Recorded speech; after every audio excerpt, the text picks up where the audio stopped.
Welcome to Confessions of a Parent Coach. I'm Coach, a mother of four, and potty talker, Ann Kaplan. This is the podcast where I confess something from my own parenting and coaching life, teach a lesson around it, and answer your questions. Even we parenting experts are far from perfect, and the real magic happens when we get down with all that imperfection. We get into the gritty side of parenting here, so earbud up and dive in. Welcome into another episode of the podcast. I'm excited to be with you again this week, talking about something that's so fundamental. I don't think I've ever done a podcast episode on it. Like, have you ever just been around, living your life and someone brings up something and you're like, oh my gosh, that's like so basic and fundamental to who I am or how I live my life that I never even considered looking at it. It's kind of like, have you ever heard like a fish doesn't know it's wet? Like you're just swimming around in your life, don't even notice that this thing is actually something that is to consider, something to understand that maybe not everybody sees it the same way that you do, or that other people don't, have that in their life at all, or whatever. And in this case, here we are, parenting podcast. That thing that is so fundamental to a parenting coach is, what is discipline? Like, what even is discipline? Have you ever actually thought about that? And I can tell you, if you're a current client of mine or a past client of mine, like, you have thought about that, because at some point in our time together, this question will come up.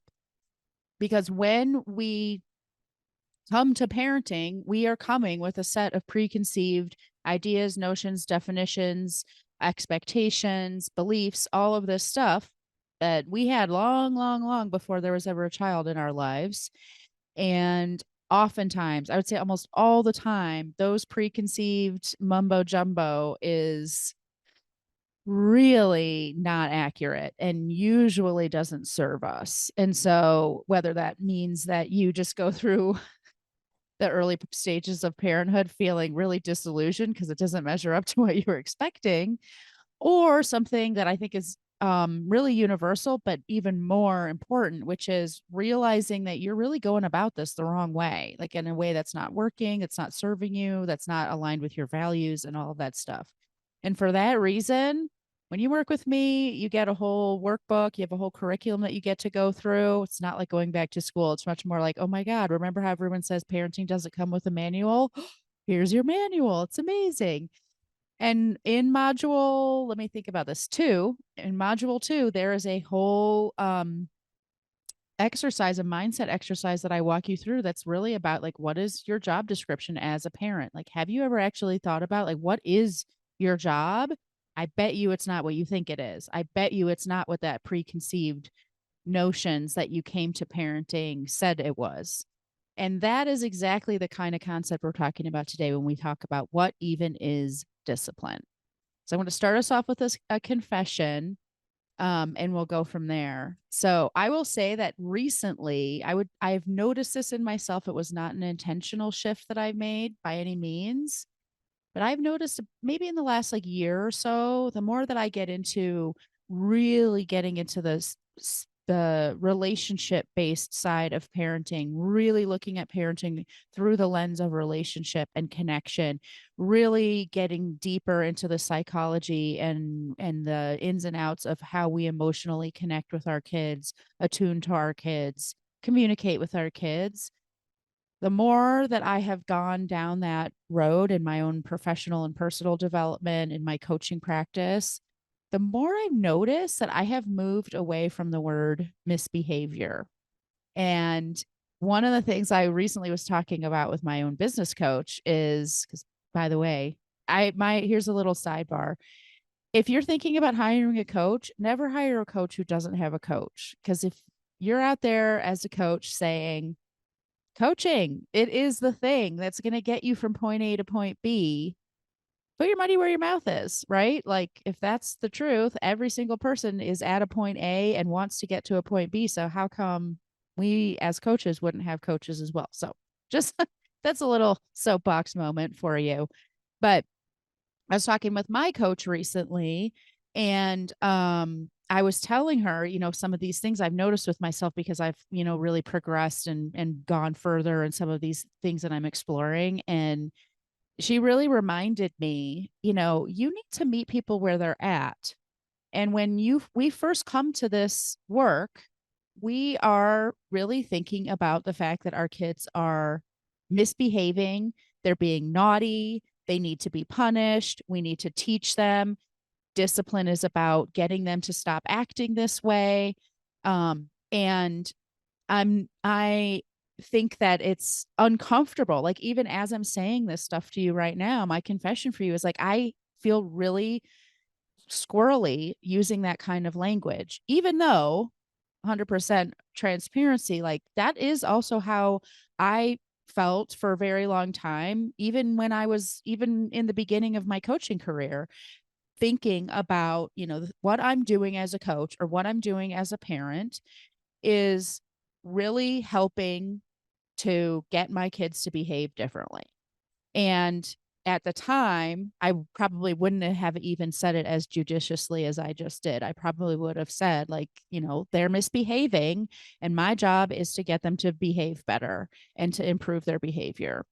I might have even said things like, they're breaking the rules, they're naughty, you know, I need to make them be good, basically. The reason why this is even a confession, you might be listening to this and being like, yeah, what's the confession here? Feels like you're confessing, like, my hair is brown or something. Like, who cares? It's, yeah, duh. That's the way the world works. Is because, just like I said, that, when you're swimming in the water, you don't notice it, you're wet. Like, as you start to do this work and move through this stuff that seems like a no-brainer and really just the obvious, like, almost like, yeah, that's just facts. It's not like my lens, that's just the truth. Like gravity, it's a thing. That's the way the world works. It doesn't really compute as much anymore. And so I have noticed over the last year or so that, like, even the word misbehavior, I have started to not use. In fact, I've almost started to wean myself off of even saying the word mistake. Like, what if the stuff that our kids are doing that we don't like, it maybe brings up negative emotion in us, it makes our lives more hard, it maybe makes their lives more hard. But what if all those things actually aren't mistakes? Maybe those were the things that our kids were supposed to do because they were meant to learn something from that or have that experience or whatever. What if they're actually not misbehaving? What if they're doing exactly what they're supposed to be doing? So this is the, like, quagmire of, like, esoteric questioning that I live in at this point in my own personal and professional progression. But that's not how most people look at stuff. So I want to kind of introduce it to you, and I also want you to give you permission to be like, yeah, no, that's just, I'm not going there. That's totally fine. And I can tell you from, I'm reporting to you live from the quagmire. It's challenging. And one of the challenges which I want to talk about today is, it makes us question, what even is discipline? Like, what are we doing when we are coming to the table to discipline our children? And if I'm sitting here telling you, like, misbehavior is not a thing, your child's not really making mistakes, your child's really not misbehaving. What if that were true? Well, then what that even makes that question, what is discipline, even more of, a head scratcher. So I'm going to back this way, way, way, way, way up, way, way, way before we get to the point of saying, like, misbehavior is all in your head. Way back to, let's look at a really concrete situation where our kids are doing something that's against the rules. We've set a boundary and they're not respecting that boundary. They're doing something that, you know, isn't what we were hoping that they would be doing, whatever it is. And I'm going to really use that misbehavior language right now because I think, well, first of all, it's just easier. But second of all, I think that's really where our heads go. And the other thing I'll say is, just because I'm in this, whatever existential quagmire, it doesn't mean that when my kids, act upsetting, do things that are upsetting to me, I don't have that knee jerk reaction still of, gosh, how can I make them not do that? I don't want that to happen. I don't want my kid to, go to school late every morning because they can't get their, act together and get out the door. I don't want my teenagers screaming and yelling at me about how they don't have gas money and somehow that's my fault or, whatever. These are real life examples that I'm dealing with right now. They're top of mind for me. So those are the examples I came up with. Like, I don't want that. And I still do have that reaction of like, how can I make this not be happening? How can I stop this from happening in the future? How can I get my child to see XYZ so that they don't, look at the world this way and act this way towards me? That's still present in me totally. So I don't want you to guys to think that I'm just like some sort of bodhisattva floating through the world with like hovering a couple inches off the ground or something like that. Not the case at all. So let's actually answer this question. What is discipline? When people come to me, they usually have, if I ask them this question, they have one of two um ideas about discipline. Actually, what I'm going to say is that they usually have the same idea about discipline and two different feelings about that idea. So, most of us come to parenting, most of my clients come to me with the idea that discipline is about managing, controlling, fixing our children's behavior. Um, and that it usually is involves some sort of punishment. If you do something naughty, you get a punishment, and that's why you're going to stop behaving that way and being naughty, etc. That's pretty much the typical idea of what discipline is. Now, like I said, people have one of two ideas about this usually. So I'd say half my clients come to me with that idea of discipline, and their feeling around that idea is that is gross. Like, I don't want to be punishing my child. I don't want to crush their spirit. I know how it felt to be disciplined in a punitive way when I was a kid, and yuck, yuck, yuck. And those parents their default mode tends to wind up being really attuned to their child, but a little permissive in terms of boundaries and enforcement and stuff like that. So that's one way. I'd say maybe the other half of my clients come to me with the same idea about discipline, but their feeling about it is like, that's my job. I'm supposed to be doing that. It is my job. And when my child misbehaves, it's because I have not disciplined them properly. And if I were disciplining them properly, they would be behaving better. And so these parents tend to slip into, if they're not careful in the default mode, slip into kind of what we would call authoritarian um, parenting, which is, pretty strict, kind of harsh, maybe a little less with the emotional attunement because there's a lot of feeling of trying to control and manage the child. So those are the two ways that people kind of come to me. They're two feelings about this central idea that discipline is about controlling and changing our children.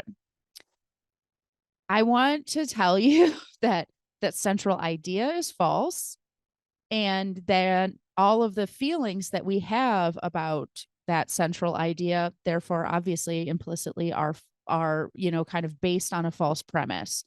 We're really coming at parenting from the wrong direction when we start with this idea. Discipline, it's about getting kids to change their behavior. It's about controlling them. It's about getting a handle on our kids. And it's either really important that we do that and we become a little bit punitive, or it's really gross that's what discipline is, and I'm not going to do it at all or very minimally. Now, obviously, this is not where we want to end up. My suggestion to you is that one of the things that helps us move away from both permissive and authoritarian parenting and towards that gold standard you hear me talk about all the time, which is authoritative parenting, is to change that central idea, to really think about what actually is discipline. What is it? And where I like to start with this is discipline comes from the same word disciple comes from. Like, it's about teaching and shepherding our kids through this, I'll use the word quagmire again, through this confusing, messy, chaotic, weird, challenging, hard, beautiful thing called life. That's all that discipline is. It's about teaching kids and giving them these lessons. And I am not Christian, so just because I use the word disciple, I want to put that out there. But I do think that there's some really amazing stories we can, or lessons we can learn from the stories of all religions. And one of the things I kind of like about some of the stories of the disciples and things like this is that they were learning and they were also modeling and teaching, and that it was all done in this kind of in obviously it's a Pollyanna way of telling the story, but it was all done in this sort of atmosphere of trust that people are going to get there. Like you put the lesson there, you're patient while they figure it out. You are modeling this way of being, and the system works just by being patient, modeling and walking your talk. So, modeling this way of being and putting that in front of these disciples, these students, that the lessons are learned. I love that idea. And that is the beginning and end of anything I'm going to be talking about in a Judeo Christian context, probably ever on this podcast, definitely for today. But would you think about like discipline isn't about changing our kids? It's not even about um, making them learn a thing. It might be about teaching them, but it's not about them learning, if that makes sense. You are putting this information there. You're giving them these experiences that give them the opportunity to learn. And it happens on its own time and in its own way. It unfolds at its own agenda. And that's why sometimes I'm able to say like misbehavior or just an experience that your child needed to have, being naughty or following their natural unfolding of how they're going to learn these lessons in life. What if we looked at our kids' behavior as simply, this must be what they need to do right now because it's what they're doing right now? It's not wrong. It's not right. It's not bad. It's not good. It's not a mistake. It's not misbehavior. It's not naughty. It just is. This is the unfolding of my child's learning. So now we start with this idea of, okay, discipline, it's really more about teaching. First of all, I think that's hopefully helpful to people who have had past unpleasant, maybe even traumatic experience with discipline that has led them to feel really squirrely and icky about disciplining their children. I want you to give yourself permission to understand that what you experienced wasn't actually healthy discipline. There is such a thing as healthy discipline, and that healthy discipline is something that's really important in your child's life. And the same thing for parents out there who feel like I'm really losing my temper, I'm becoming too controlling. I was leading a group call yesterday where one of the parents was talking about how she knows she has this agenda and it makes her become super controlling with her kids. So she winds up nagging all the time and all this stuff. Like, if you know that you are losing your temper, being too harsh, trying to be too controlling, disciplining in ways you're not proud of, I want this idea, this like little shift in the idea of what even are we supposed to be doing when we're disciplining our children, what even is discipline. Maybe that shift can help you soften a little bit. Maybe that shift can help you just kind of release a little bit of that need to actually control the outcome, to actually make a specific thing happen with your child or for your child or to your child, or, that there's a little bit of a lightening of the load there in both ways. Like when we feel really rigid that disciplining our kids is cruel and punitive and destroys relationships, there's a rigidity there, there's a restriction there that's like, I can't let myself do that no matter how upsetting my child's behavior is, no matter how much it's not okay. I can't do anything about it because that would be, mean, essentially. I'm boiling it down. There's a restriction there. There's this feeling that like we can't actually do anything. We're sort of like disempowered and really like helpless. And there's a restriction when we're on the other side of that spectrum, when we're being too controlling, when we know that we're losing our temper, when we know that we're too tightly wound about this thing. There's restriction there that we can lighten when we say, okay, it doesn't have to be harsh and punitive and mean. And I don't actually have to control and dominate. there's this other beautiful thing, like a whole new central idea about what discipline is that I can align with and then make my parenting decisions from there, formulate my opinions and my feelings about discipline from there. So once we're with that alignment, once we're with that idea that discipline is the softer, much more like teaching and shepherding kind of um mandate that we have from the universe, the second we become parents. Now we can start to talk about like, okay, so what does discipline actually do? What I like to say is discipline helps kids connect the dots between the choices they make and the outcome they create. That's it. And the more linear that line between choice I made and outcome I created is, the more direct and straight as an arrow that connection is, the quicker, the less painful, the more easily our children can learn this lesson, and the more harmonious our relationship with them as they learn these lessons and go through this crazy thing called life becomes. And that is why a lot of the parenting that comes from both being permissive and having this skewed idea of and feeling about discipline, or being too authoritarian because we have this skewed feeling about an idea of what discipline is, doesn't work. So we need to make this really practical. Like when we think that our job is to control our children, our discipline is super ineffective, and it makes that connecting the dots thing really, really hard for our children. And when we are too permissive, when we cave easily, when we acquiesce, when we say we're going to set a boundary, but we don't, or we set the boundary, but we don't enforce it, when we start doing something, but we're not consistent with it, all of those things, same thing. Our discipline is making, or lack of discipline in that possible scenario, is making the connection between those dots really, really hard for our children.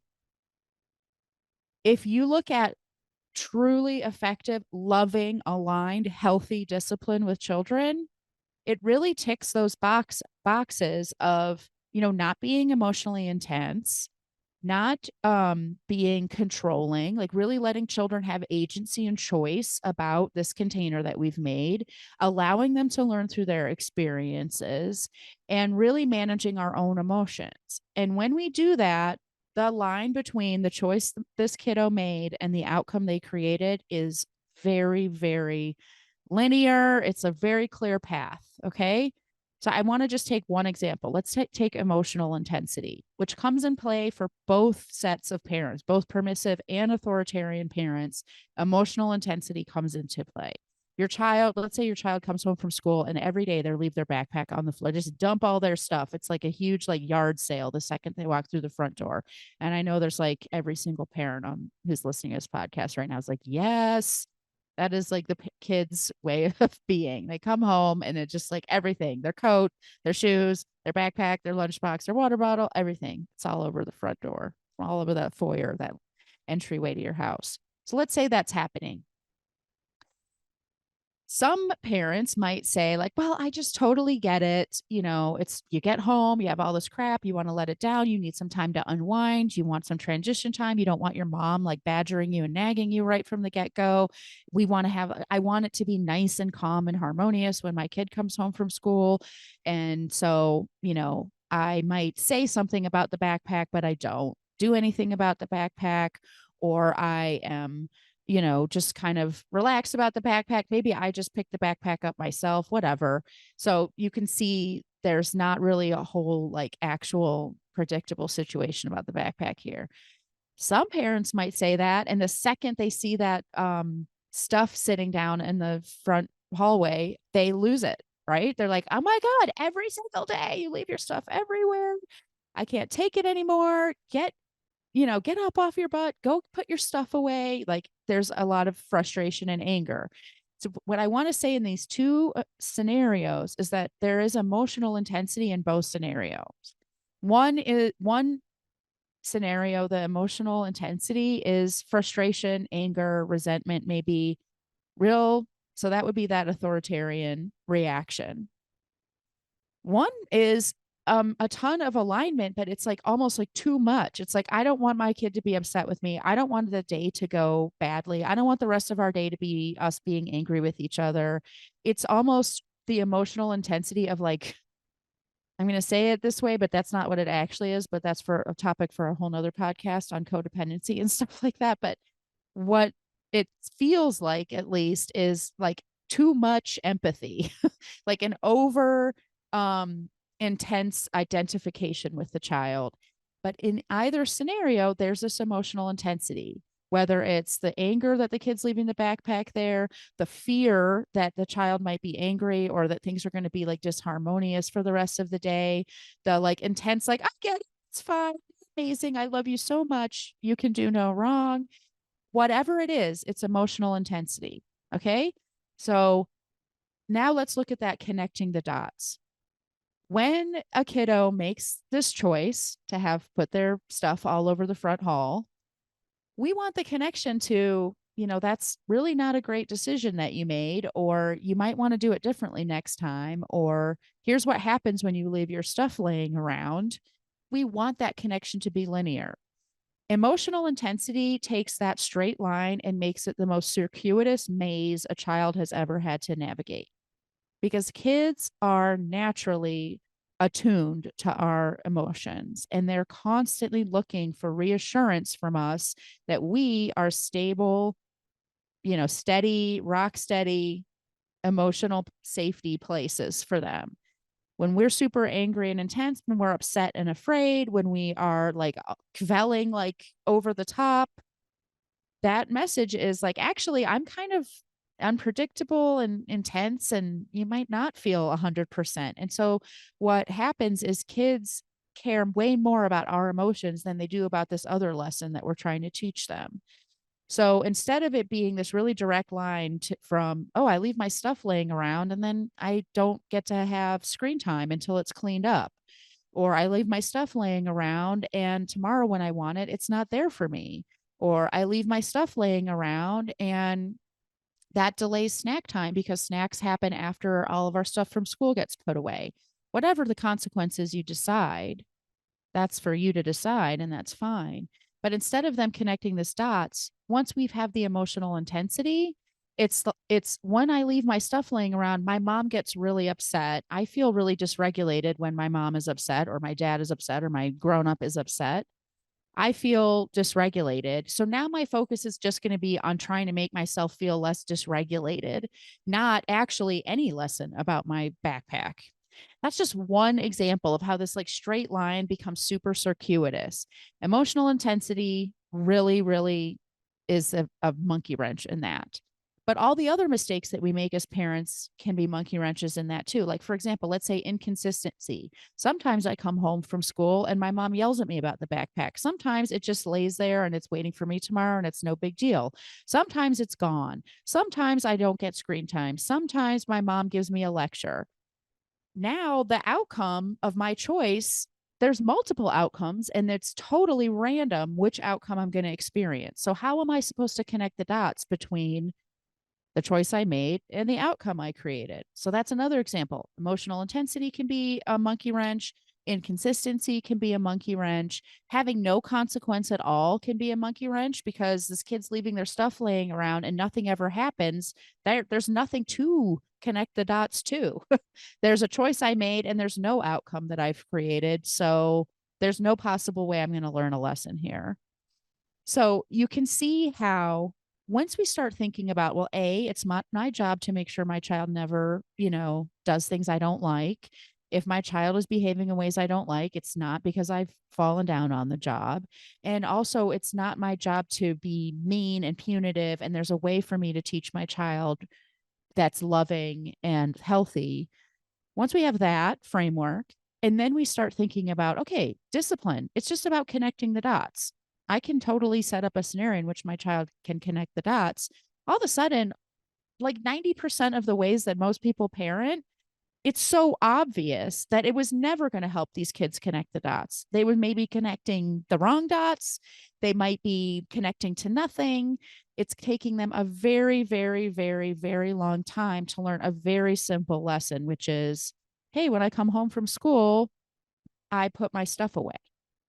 That's such a simple lesson. But we make it so complicated when we bring these preconceived notions about discipline that are totally not accurate. And then we parent in ways that make the lesson learning on our kids' part so much harder. All we're doing is throwing roadblocks and roadblocks and roadblocks in their way. So I want to hear from you actually. I always want to hear from you, even if I don't say that in an episode. But this one I would love to hear from you. Like, how do you see discipline? How does changing the way that you see discipline help you change your behavior? What parenting tools have you been using that are ineffective, or maybe they're effective tools that you've been using them in ineffective ways? Like how can you see that you have made some of your kids' lesson learning more complicated than it had to be, longer than it had to be, more confusing than it had to be? And I want you to just think throughout the day, throughout this week, like, how can I actually make this lesson super clear for my kiddo?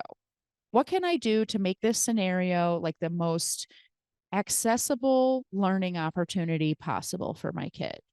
And the answer obviously becomes very clear and consistent boundaries, enforcing them without punishment, and keeping our, energy and our emotions managed and level and loving.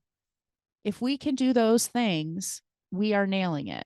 If we can set boundaries, enforce those boundaries set boundaries healthily, let me say, enforce boundaries healthily, and keep our emotions healthy, we are completely nailing it in the parenting department.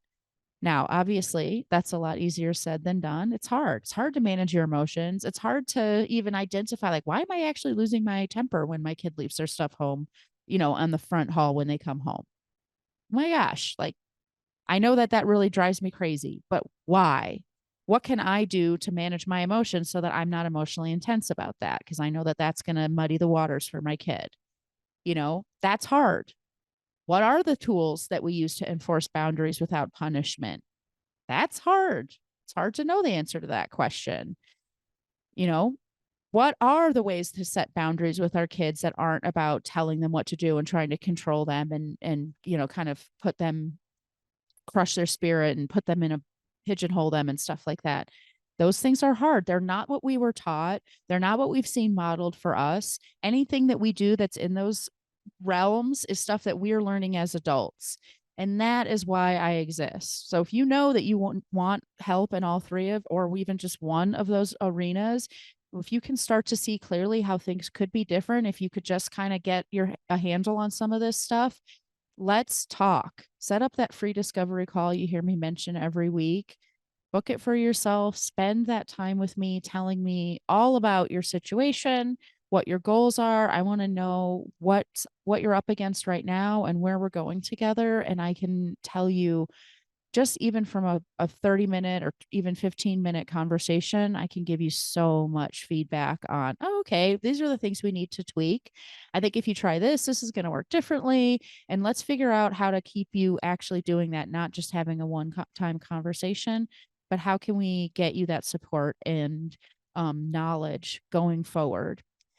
And I can't wait to talk to you about that stuff. That's waiting for you. That free consultation is just a click away.